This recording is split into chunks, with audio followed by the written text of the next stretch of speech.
Hello, this is Sports Central. I'm Brandon Sargento. I'm here with Jackie Robinson. Jackie. Go again, David. So, what was it like for you as a kid? Georgia, and shortly after my birth, we moved to Pasadena, California, where I grew up with my four siblings, Edgar, Frank, Matthew, and Willa Mae. During that time, we grew up in relative poverty in a well-off community in Pasadena.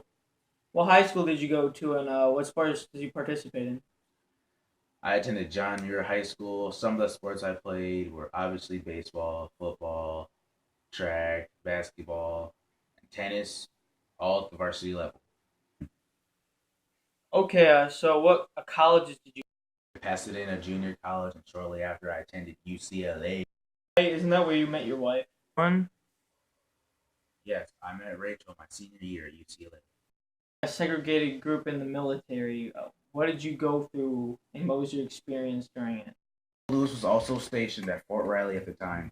He used his celebrity to protest the delayed entry of black soldiers into the office candidate stool, also known as the OCS.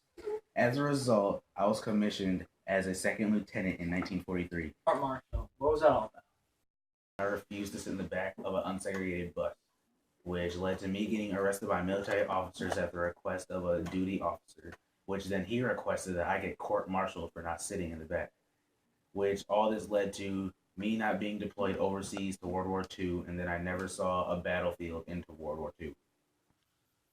How was your time in the Negro Leagues when you first started off your career?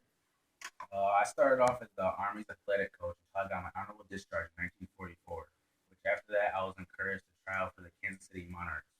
In 1945, I was signed a contract with the Kansas City Monarchs, which later than that season, I was able to place on the Negro League national team. How did your career in the Negro Leagues take you to the MLB? In 1946, I went to go play for the Montreal Royals until I was later moved up to play for the Brooklyn Dodgers in 1947, and that's where my MLB career took off. How were you treated amongst the coaches, the fans, and the opposing team? They were very racist by calling me a nigger and didn't really like that I was in the league until I showed them my athletic abilities. How was your first year for the Dodgers? Your first year in the MLB. It was good because I won Rookie of the Year. Rest of your first season influenced the rest of your career. The experience I faced, it encouraged me to continue my MLB career. Based on the way I played, it gave me more recognition and acceptance from all the people that doubted me.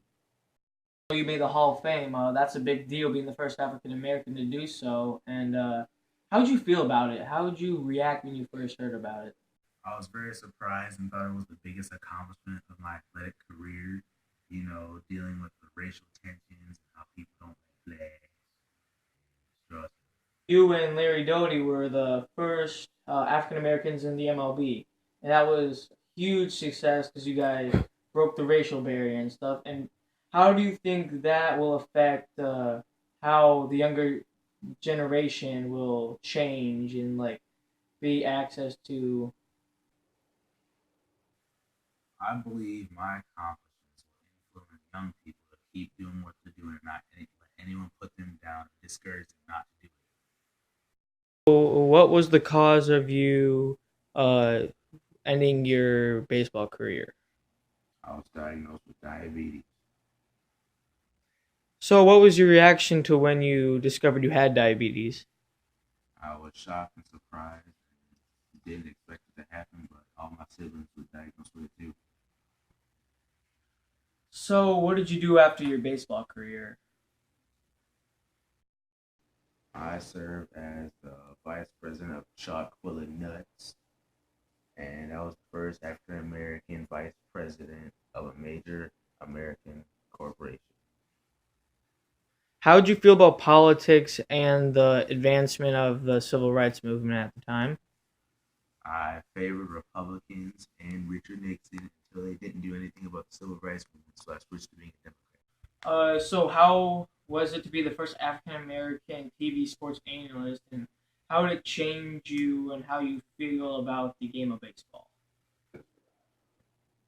I enjoyed watching the sports and talking about it with the other analysts, and it didn't really change how I felt about baseball. I have 3 kids: Sharon, Jackie Jr., and David.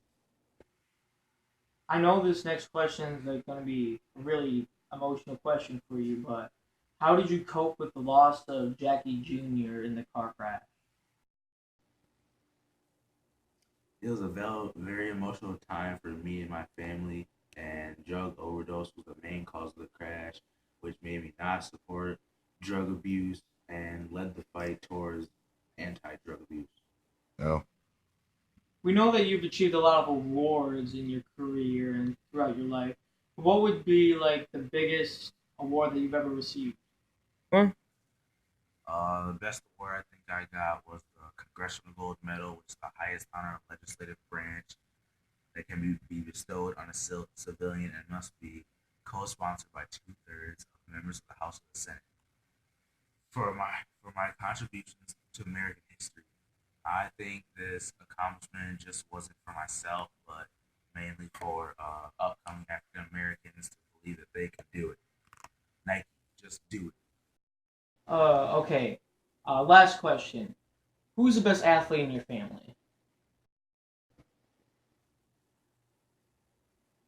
I know Matthew got a silver medal in the Olympics for the 200-meter dash, but I still believe that I'm the best athlete in the family because I went to the World Series 6 times and I was inducted into the Hall of Fame.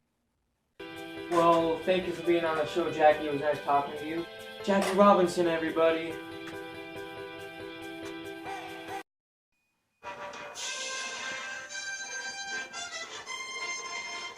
Star Wars Force Awakens out now.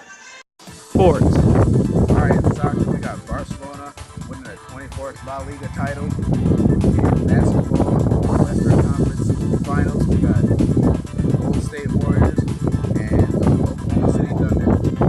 In the Eastern Conference, we got Cleveland in the finals. And then to get the next spot, we got Toronto, Miami, Game 7 tonight. For your weather, Today is May 15, 2016. The high today is 49 degrees, the low is